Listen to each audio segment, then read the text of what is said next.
Ahora sí, cuando quiera. Ya, pues, bueno, muy buenos días. Muchas gracias por conectarse tan temprano.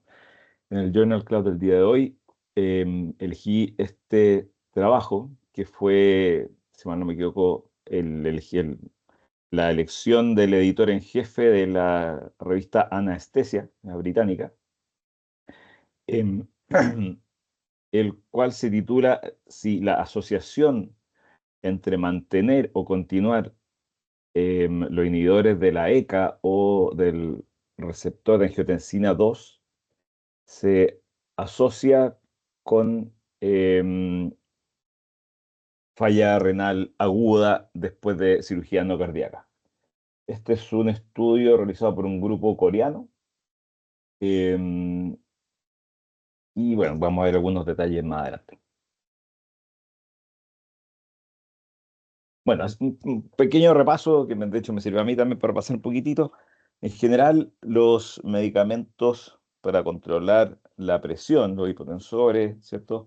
Que funcionan con sistemas de renina, angiotensina, aldosterona, se basan en esta vía fisiopatológica, ¿no? El angiotensinógeno pasa a angiotensina 1 mediado por la renina, la angiotensina 1 pasa a angiotensina 2 por la enzima convertidora de angiotensina, y la angiotensina 2 pasa, eh, o sea, ejerce su acción en el receptor de angiotensina 2,1 o 2,2, y en estos distintos pasos pueden haber ciertos medicamentos que inhiben la transformación de un sustrato a un producto, ¿no? En el caso de más arriba vemos como los IECA, ¿no? Los inhibidores de la enzima de angiotensina 1 ejerce su acción, disminuyendo la producción de angiotensina 2.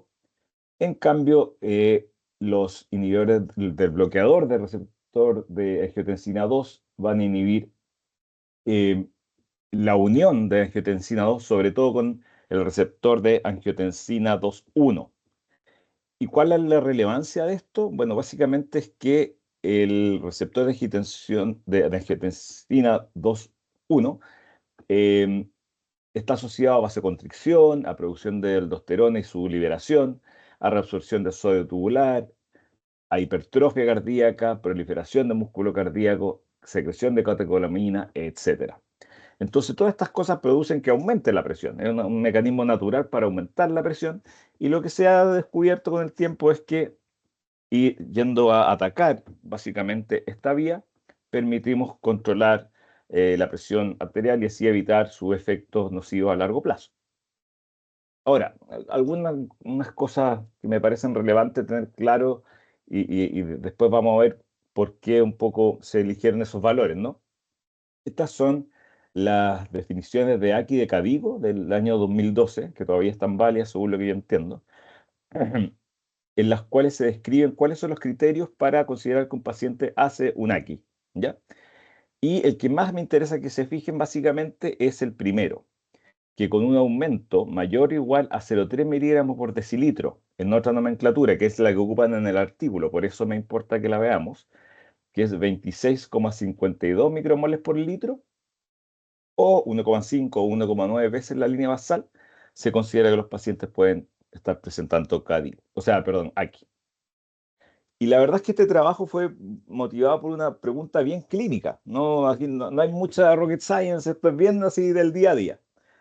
¿Qué hago con un paciente que llega a cirugía, o se hospitaliza, se opera mañana y viene tomando estos inhibidores del sistema renina-angiotensina-aldosterona, ¿no? Em, los pacientes, entonces la pregunta clínica es, ¿los pacientes que no suspenden los IECA o los bloqueadores del receptor angiotensina 2 tienen mayor riesgo de AKI tras cirugía no cardíaca? Yo la verdad es que hace tiempo que no revisaba este tema, y como le comentaba en LAC hace un ratito, pensaba que estaba un poco más zanjado, pero la verdad es que me sorprendí porque encontré artículos recientemente publicados, por ejemplo este del JAMA, que fue publicado este año, creo que en agosto, el cual se hizo un estudio clínico randomizado, em, donde se preguntaron básicamente si la suspensión de estos medicamentos ante una cirugía no cardíaca estaba asociado con mejores desenlaces postoperatorios tras su descontinuación. Y la verdad, o sea, ellos utilizaron una buena muestra, alrededor de 2.200 pacientes, con una media de 67 pacientes, fue un estudio multicéntrico hecho en Francia, y algunos pacientes descontinuaron a la mitad y los otros le mantuvieron estos medicamentos, y el outcome primario fue un outcome compuesto para mortalidad y complicaciones postoperatorias dentro de los primeros 28 días después de la cirugía. Y los resultados, la verdad, es que la discontinuación de estos medicamentos no se asoció con una mayor causa de mortalidad. Entonces aquí no fue, como ustedes ven, el risk ratio fue de 1.02, con un intervalo de confianza que pasa por 1, con una P que es mayor a 0,05, por lo cual se desestimó y se dijo básicamente que descontinuaron, ¿no?, estos medicamentos para este desenlace en particular, no tenía mayor repercusión a los 28 días.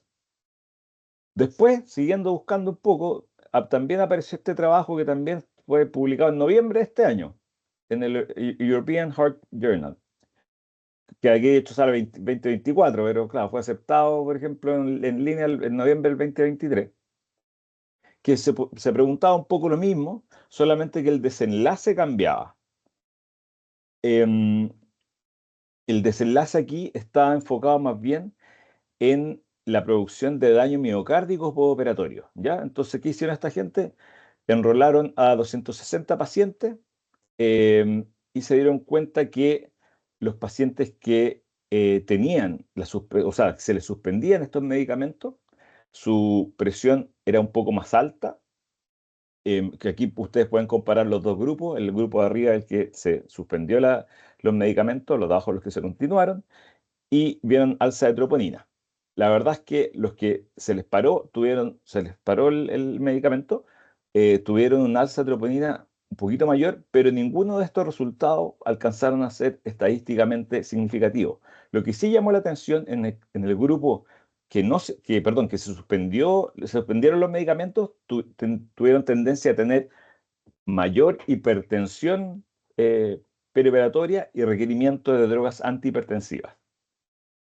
Y para mi sorpresa, el mismo grupo autor de este trabajo que voy a presentar hoy día, este mismo año, publicó en el Journal of Clinical Anesthesia, una buena revista, tiene un buen factor de impacto, etcétera, reconocida, publicó con esta misma base de datos, eh, o sea, hizo otro análisis, pero con estos mismos pacientes, estos mismos datos, un estudio en el cual estudiaban lo mismo, básicamente, la misma pregunta, pero el desenlace cambiaba y era si es que había daño miocárdico tras cirugía no cardíaca y, bueno, obviamente suspendiendo no estos medicamentos. Así que, como dijo el jefe Alterman, eh, un buen estudio clínico te da más productos que un fondo en el sur. ¿Ya? Así, aquí le sacaron el jugo. Entonces, bueno, básicamente la introducción del trabajo que nos compete hoy día es, insisto, es bien clínico, ¿ah?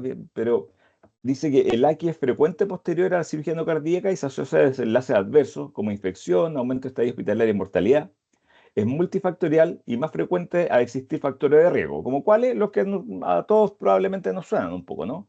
Aumento de la edad, aumento del ASA, ¿no? Del ASA, de la clasificación ASA, si los pacientes son diabéticos o son hipertensos. Tienen más riesgo de presentar daño agudo renal postoperatorio porque básicamente de factores de riesgo, tienen menor perfusión, etcétera, y el nefrón o el riñón básicamente puede sufrir más durante el perioperatorio probablemente.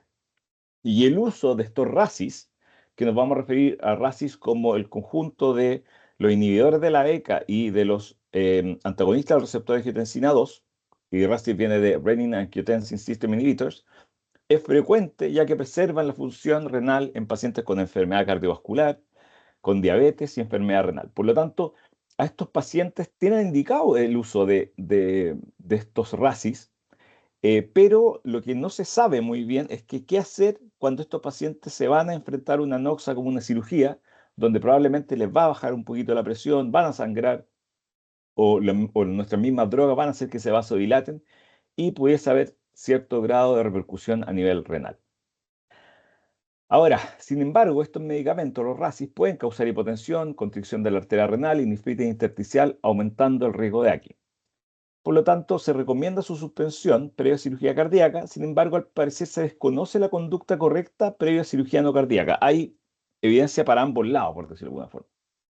Por lo tanto, la hipótesis de este estudio fue que la continuación de RASIs el día de la cirugía, en cirugía no cardíaca, se asocia a hipotensión intraoperatoria y a AQI postoperatorio.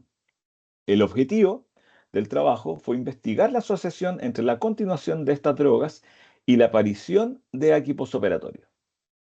Los métodos, este fue un estudio retrospectivo, observacional, unicéntrico, desde enero del 2012 a junio del 2022.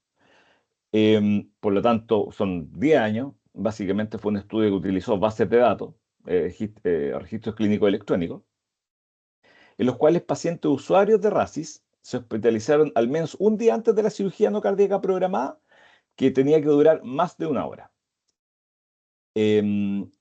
Como una política del centro donde se realizó este estudio, que fue el Samsung Medical Center en Corea del Sur, se recomendó la descontinuación de los RASIs desde enero del 2020 en adelante. ¿Ya? Eso fue una política institucional. De aquí en adelante suspendemos estos medicamentos.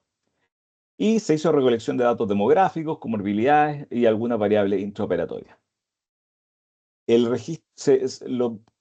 Los datos se obtuvieron por registro electrónico de presión arterial mediante un manguito de presión o línea arterial cada 5 minutos, lo que tuviera el paciente, daba un poco lo mismo.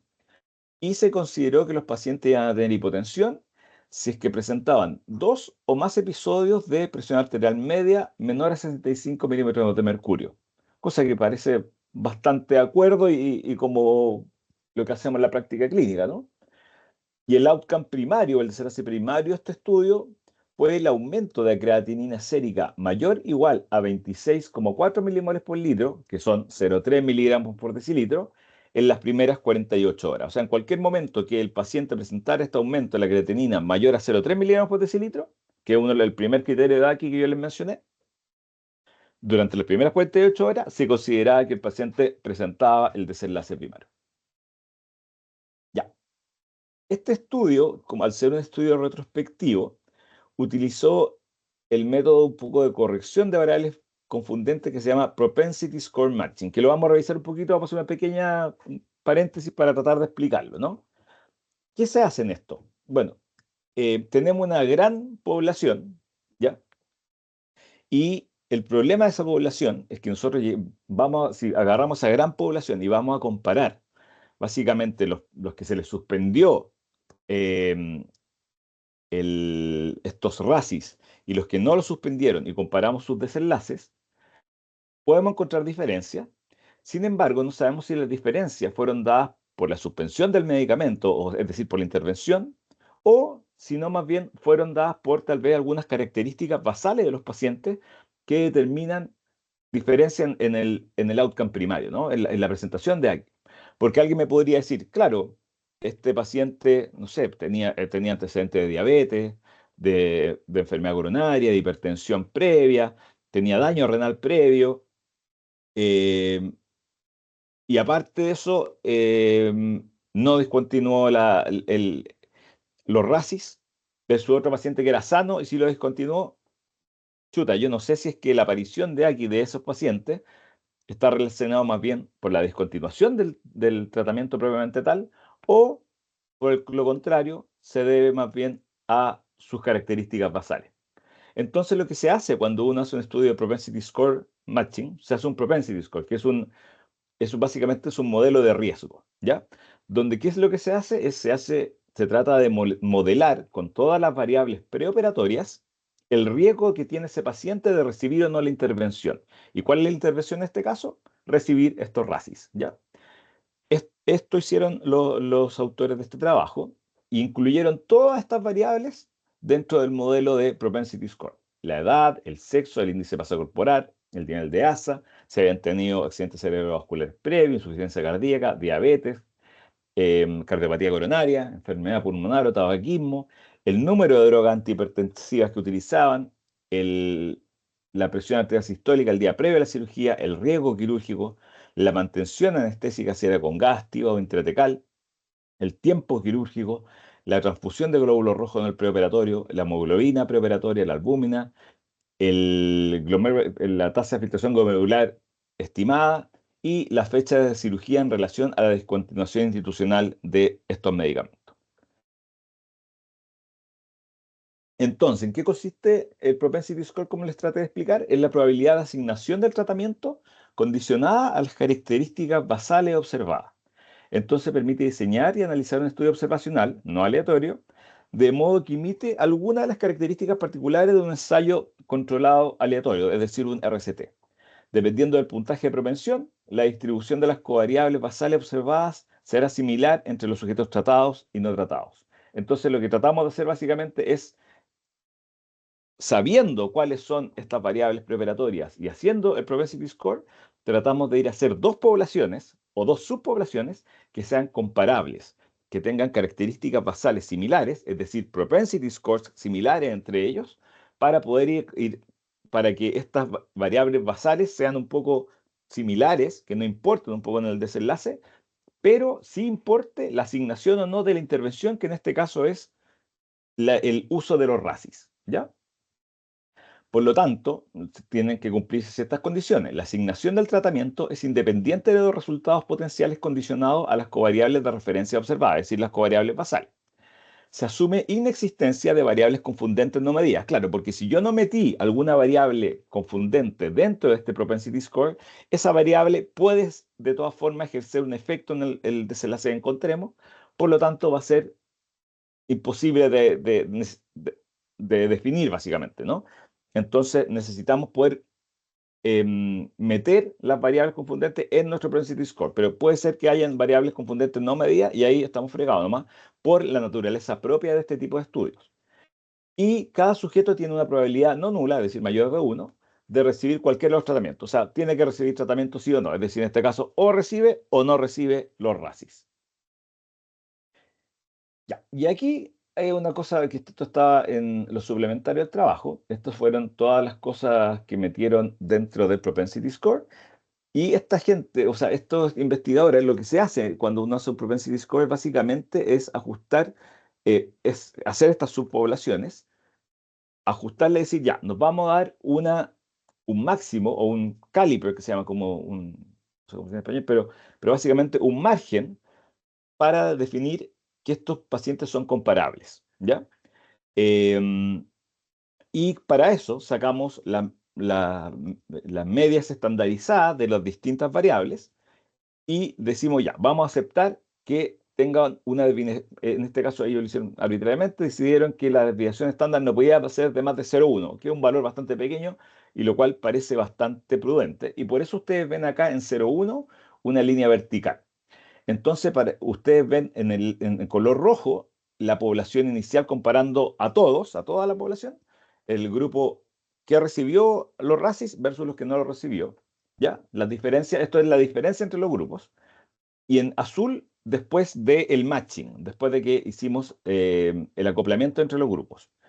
Y pueden ver que hay variables que no importa tanto porque están simplemente pareadas de forma aleatoria. Probablemente aquí pared pulmonar, el índice de masa corporal, el ASA, la albúmina, y se empiezan a separar de a poco.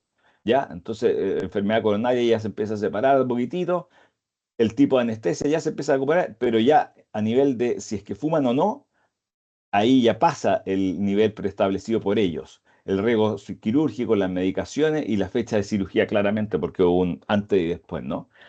Entonces, lo que lograron ellos básicamente es hacer, em, seleccionando estas subpoblaciones de esta gran población inicial, hacer unas subpoblaciones que sean comparables en el nivel de variables confundentes basales. Y esto se hace con el propensity score. Se hizo regresión logística multivariable y Restricted Qubit Splines, otro método también para estudio y asociación de factores de riesgo. Y aquí se hizo regresión ordinal de menores cuadrados para estudio de factores de riesgo con creatinina sérica, con tasa de filtración glomerular estimada y la PAM intraoperatoria, y análisis de sensibilidad mediante exclusión del 1% extremo en creatinina sérica y tasa de filtración glomerular estimada. En cuanto a los resultados, aquí voy a tratar de ir explicando un poquito mejor. Entonces, agarraron durante estos 10 años, del 2002 al 22, todos los pacientes que eran prescritos. Don René, pregúntame, no. Pregunta, Pede, ¿me escucha? Te escucho perfecto. Ya. Es que me pareció entender que hablaba de propensity score en relación a el uso o no uso de la presencia o no presencia de la intervención. Mi duda es que yo tenía entendido que el propensity score medía el riesgo o no riesgo de manera de dejar balanceado del outcome que estás buscando. ¿Es un error ese concepto? Sí, no, el propensity score, básicamente lo que se hace es generar un modelo que te diga y te permita lo que se hace habitualmente del matching, ¿no? Que Sí, básicamente tú tratas de sí. balancear, pero le prediga un poco la probabilidad que tú tienes de recibir o no la intervención, más que el desenlace.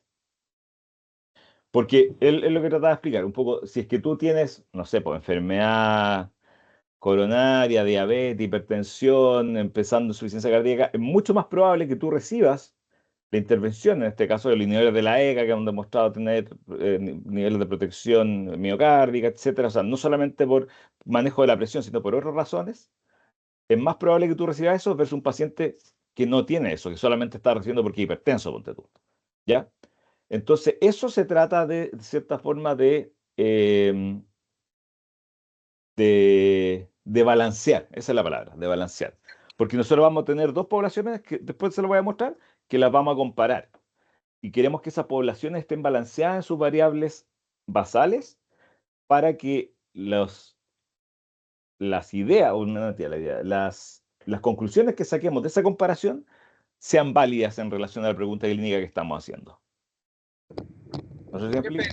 Sí, muchas gracias. Ya. Entonces, Oye, vamos a los P, resultados. Dígamelo. ¿Quién es? no, Fernando sorry, René. era solo acotar, sí, solo acotar que en el fondo lo que tú dijiste antes, que en el fondo los propensity scores hablan de riesgo. En el fondo en el outcome tú tenés certeza, si ya tenés claro que lo tenés o no lo tenés, digamos.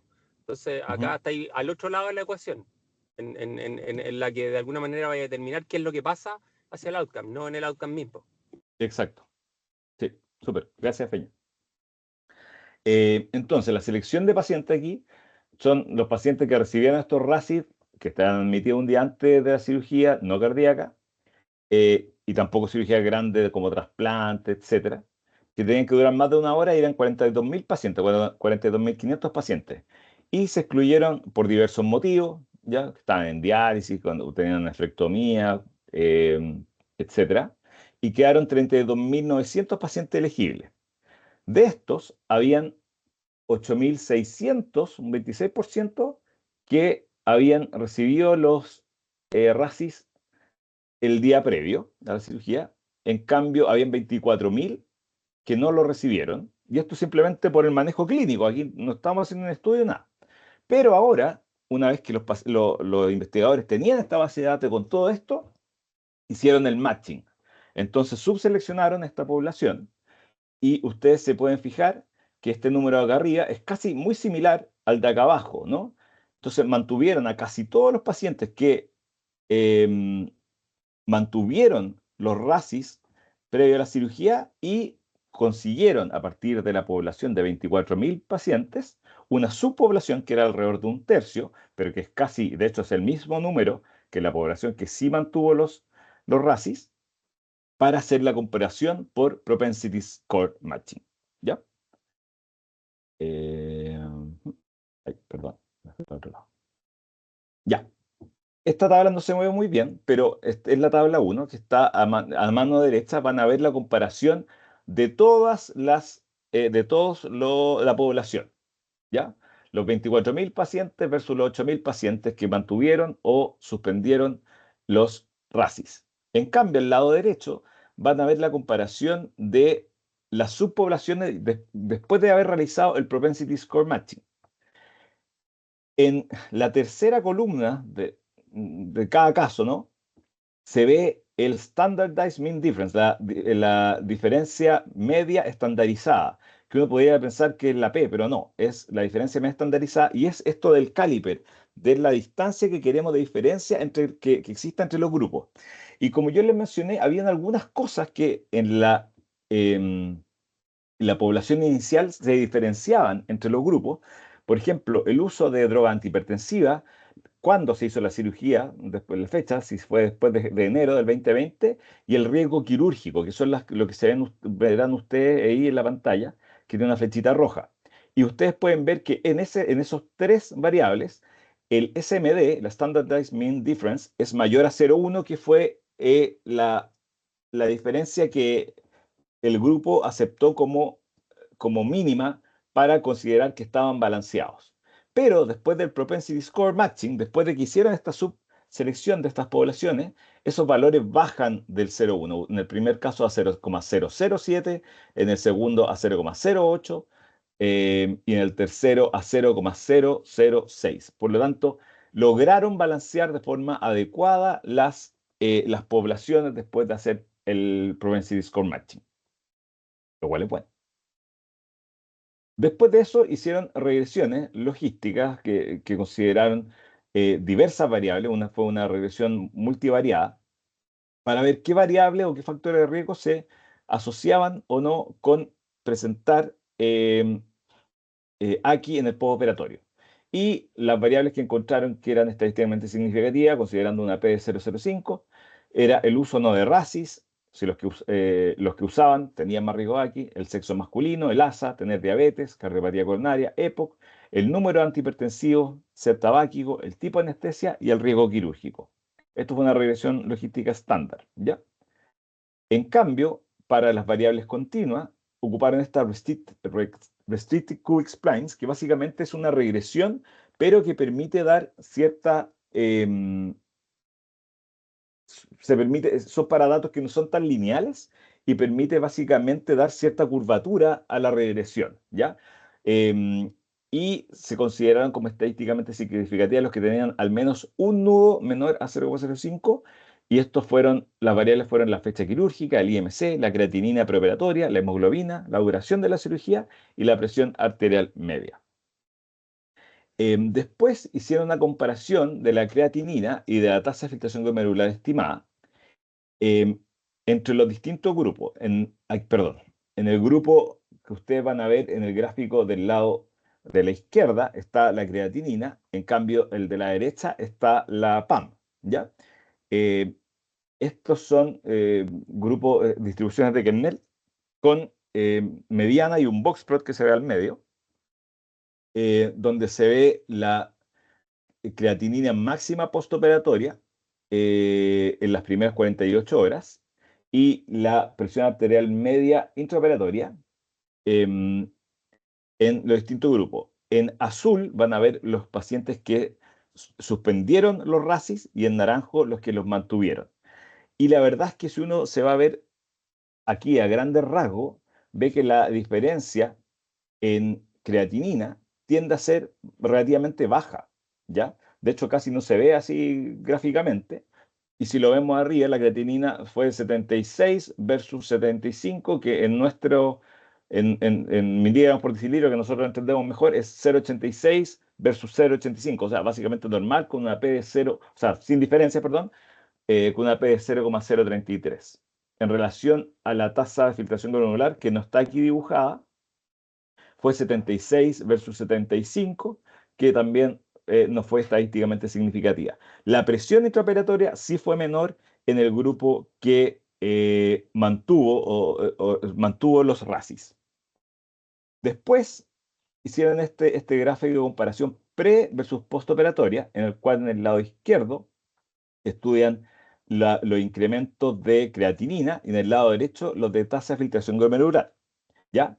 La línea punteada vertical es el límite que ellos definieron de forma más o menos arbitraria para definir que se consideraba como positivo esto del aquí, ¿no? Aquí fue 26,4, que es 0,3 miligramos por decilitro. Entonces querían ver básicamente si es que un paciente, cuál era el riesgo, el odds ratio, el riesgo básicamente de que un paciente tuviese creatinina alta si es que tenía creatinina alta en el postoperatorio, si es que tenía creatinina alta en el preoperatorio. Y vemos que todos los que tenían la creatinina alta en el preoperatorio presentaban después mayor riesgo de presentar creatinina alta, lo que es bastante lógico, y pasó algo similar para la tasa de filtración glomerular. Y después hicieron estos modelos en los cuales comparaban mediante ciertas regresiones cuál era el riesgo también de presentar aquí, o sea, un incremento, perdón, de la creatinina postoperatoria, si es que presentaban o no aquí, y vemos que los pacientes que presentaron aquí claramente tenían más riesgo de presentar un aumento en la creatinina postoperatoria, y los que estaban en roja tenían mayor riesgo, que eran los que habían continuado con estos RASIs. Y finalmente hicieron esta tabla comparativa para ver si es que la suspensión o la continuación de estos medicamentos determinaba diferencias, ¿no? en algunas variables. Por ejemplo, estos son los casos pareados, ¿no? Los líquidos influidos fueron menor a 0,05, pero la verdad es que si uno los ve como el valor clínico absoluto, las diferencias no parecían tanto, o sea, 1400 versus 1450 versus 1500, ¿ya? Y con variaciones, aquí está el promedio, la desviación estándar, perdón, la media, la mediana y el rango intercuartil, ¿ya? Y en los casos de los porcentajes, el número y las proporciones. El volumen perdido de 100 ml en ambos casos, que no fue estadísticamente significativo. El caso de inótropos sí hubo diferencia, los pacientes, y aquí claramente fue un poco mayor, los pacientes que continuaron usando los RASIs tuvieron más uso de vasopresores. La infusión fue similar también, los pacientes que utilizaron o mantuvieron la utilización de los RASIs tuvieron que usar más infusiones de vasoactivos. La mantención de droga antihipertensiva también fue mayor en el caso de los pacientes que, en el intraoperatorio, ¿no? Que suspendieron los RASIs, y la presión también y la hipotensión básicamente fue más baja en los pacientes que continuaron utilizando los RASIs. O sea, básicamente los pacientes que continúan la utilización de estos medicamentos tienden a presentar más hipotensión, requerir más drogas vasoactivas, tanto en infusión como en bolos. Y como análisis de sensibilidad, que son estos análisis básicamente para tratar de ver si la confianza de nuestros datos, ellos excluyeron el extremo de los datos, y la verdad es que no hubo diferencia en lo que habían encontrado. El uso de RASIs se asoció con un aumento de la creatinina postoperatoria y disminución de la tasa de filtración glomerular. Vamos a la discusión. Entonces, continuar los RASIs el día de la cirugía se asoció con mayores concentraciones de creatinina postoperatoria. Este no es un estudio clínico randomizado, pero respalda algunos estudios previos respecto a la suspensión de RASIs previa a cirugía no cardíaca. Sin embargo, como les mostré un poco en el inicio de la presentación, hay otros RCT, incluso recientes, que han presentado resultados opuestos. Por lo tanto, hay como resultados contradictorios, y está este concepto de equipoise, que no sé cómo se traduce en español, pero básicamente esto que se refiere a que todavía no hay no sabemos bien qué pasa, ¿ya? Todavía hay una duda razonable, y yo creo que ambas conductas parecen, a mi parecer, relativamente adecuadas. Yo creo que falta todavía evidencia para poder tomar una decisión clara respecto a este punto en particular. La hipertensión y el tratamiento crónico con RASIs están asociados con mayor riesgo de disfunción renal postoperatoria, eso se sabe. Y en este estudio la tasa de disfunción renal postoperatoria fue 6 veces mayor que en cohortes con menos factores de riesgo. Los hombres mostraron más del doble aumento en creatinina postoperatoria en comparación con las mujeres, y el mantenimiento con gases se asoció con mayor disfunción renal postoperatoria en comparación con TIVA o bloqueos neuroaxiales. Esto, como que lo plantean un poco, no saben muy bien si es relación al sexo de los pacientes o si hay otras variables confundentes, pero que hay como una cosa como para tener ahí en mente. Y aunque la presión arterial intraoperatoria fue ligeramente más baja, podría mediar este efecto, no se encontró una asociación independiente con hipotensión intraoperatoria. La limitación de este trabajo es que no se analizaron individualmente los medicamentos ni las combinaciones de esto. Claro, hay algunos de estos medicamentos, sobre todo los sartanes, los inhibidores del receptor de angiotensina 2, que se asocian muchas veces con diuréticos también. Y eso no fue evaluado de forma sistemática en el análisis. No se consideraron las vías medias de los fármacos al definir la descontinuación previa de cirugía. Es muy distinto si descontinúa un medicamento que dura 4 horas versus uno que dura 36. Entonces eso tampoco se tomó en consideración. El cumplimiento del tratamiento preoperatorio fue evaluado indirectamente mediante la presión arterial sistólica, pero no se sabía muy bien si los pacientes efectivamente se estaban tomando el medicamento antes o no. Y no se analizaron presiones perioperatorias más allá de los dos más bajas registradas a intervalos de 5 minutos. Sobre todo en los casos que fueron lineales, o sea, no hubo, no se vieron, con que hubieran 2 casos de 5 minutos ya era considerado como hipotensión, más que ver un análisis un poco más fino continuo. No se midieron resultados clínicos específicos, medimos aquí, pero la función propiamente tal o daño así real a daño, no sé, cuántos pacientes de estos terminaron en diálisis, cosas de ese estilo, no se evaluó. Y la conclusión del estudio por parte de estos autores fue que suspender los RASIS el día de la cirugía se asoció con una menor incidencia de aumento de creatinina en las primeras 48 horas postoperatorias. Sin embargo, las conclusiones causales están limitadas por la naturaleza no aleatorizada del estudio, no es un RCT. Respecto al análisis crítico, las fortalezas, bueno, es la relevancia clínica. Este es un tema que probablemente en esta semana a todos nos va a tocar en el pabellón. O sea, algún paciente va a llegar utilizando estos medicamentos por la frecuencia con que se utilizan. Es súper frecuente que utilicen estos medicamentos. Y definir un poco qué hacer me parece súper relevante. Son datos observacionales amplios, son una tremenda base de datos, ¿ya? Son no sé cuántos mil, o sea, 8.000 por lado después del matching. Entonces, la verdad que eso es bastante. Ellos encontraron hallazgos significativos y los resultados mostraron una clara asociación entre suspender los RASI y una menor incidencia de elevación de creatinina postoperatoria. Las debilidades, eso sí, esto fue un diseño no aleatorizado.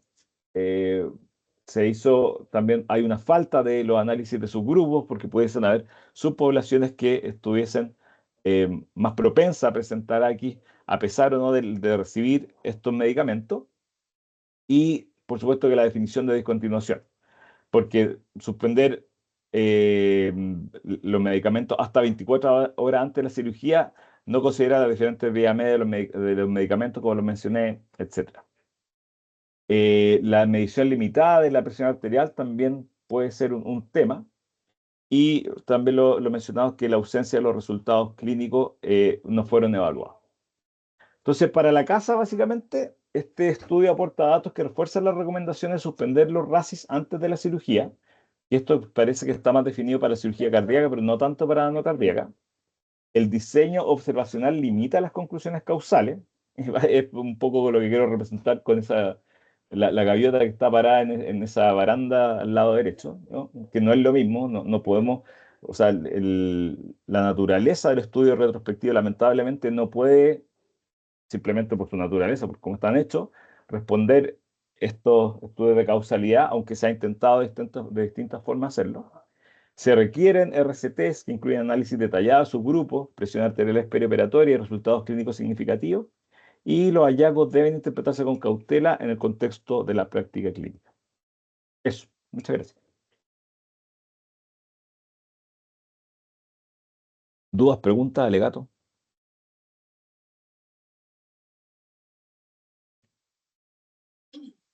Oye, muy buen resumen y análisis de esta metodología del Propensity Score, que le hemos dado hartas vueltas y es muy interesante la metodología porque en el fondo lo que trata de hacer es tratar de transformar un estudio retrospectivo en más o menos un estudio prospectivo aleatorizado, digamos. Ese es un poco el espíritu de la cuestión, que finalmente con grandes números algo se logra, pero no es exactamente lo mismo, pero va por ahí, digamos.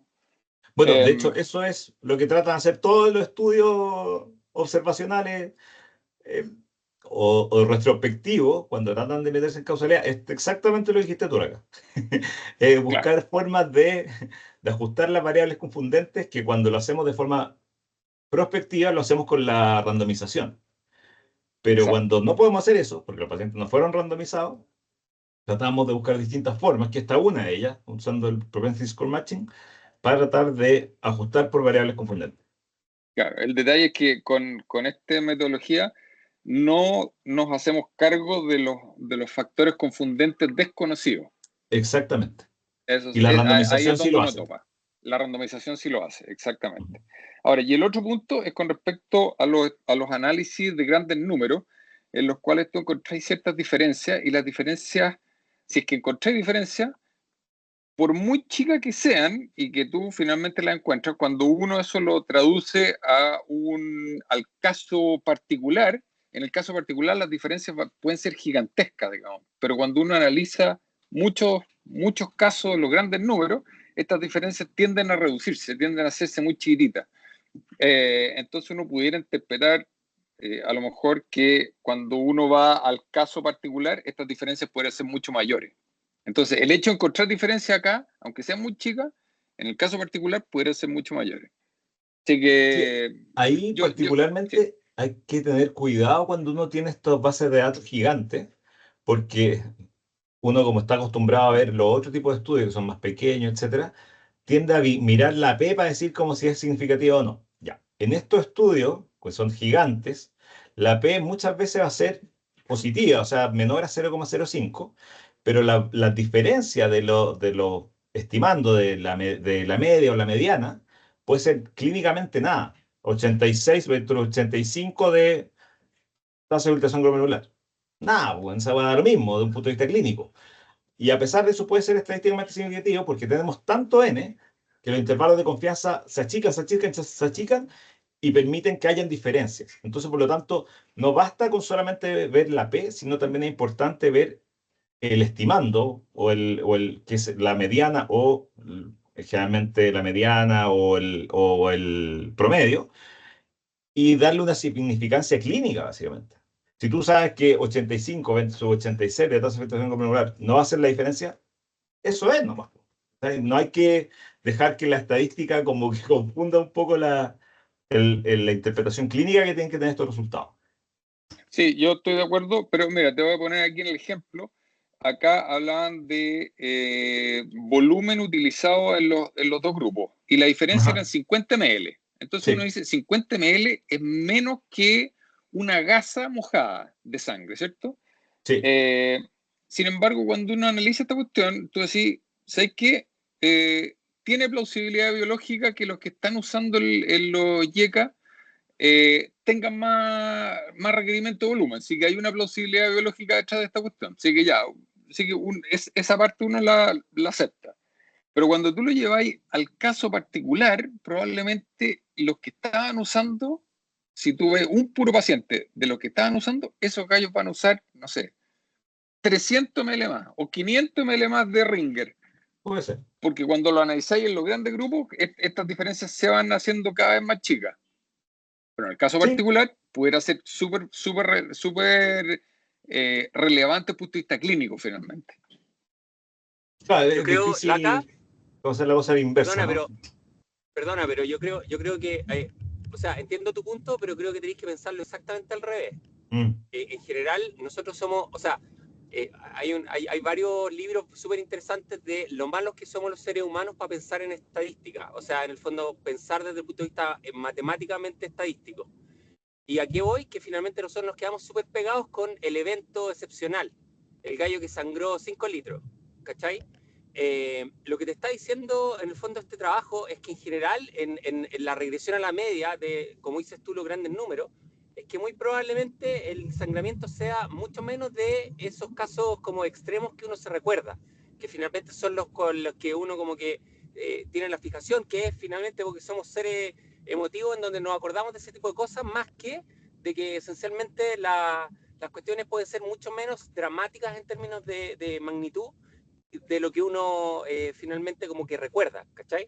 Entonces, en ese sentido, la gracia de estos trabajos grandes es que te encuadran un poco en que en la vida real, probablemente si tomáis toda la tabla quirúrgica de la red de salud, probablemente la diferencia en sangramiento sea 50 ml, no sea 400, ¿cachai? Correcto, pero mi punto es que si tú haces un estudio, un randomizado, y tomáis, no sé, 25 pacientes por lado, el grupo con YECA va a requerir harto más que 50 ml de solución fisiológica o lo que le estés dando, que aquellos que no. No lo sabes. El problema es que probablemente tú te enteras de aquellos que requieren mucho más, porque esos son los que salen publicados porque tienen efecto positivo, los que tienen la P menor de 0,05. Pero todo el resto de los trabajos en donde no encontraste la diferencia, esos no los leíste, ¿cachai? Porque no están publicados.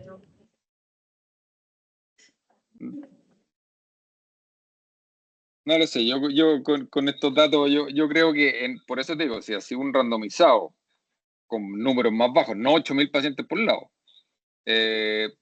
probablemente las diferencias clínicas van a ser mayores. Bueno, de En hecho, este punto en particular. encontraron un poco lo que, no sé, con este del llama no encontraron eso, po, ¿cachai? Que fueron con... De hecho, al revés, como que no han encontrado diferencia en los randomizados, Sí, pero que ojo que en fueron el 1.000 pacientes por lado. llama esto es mortalidad.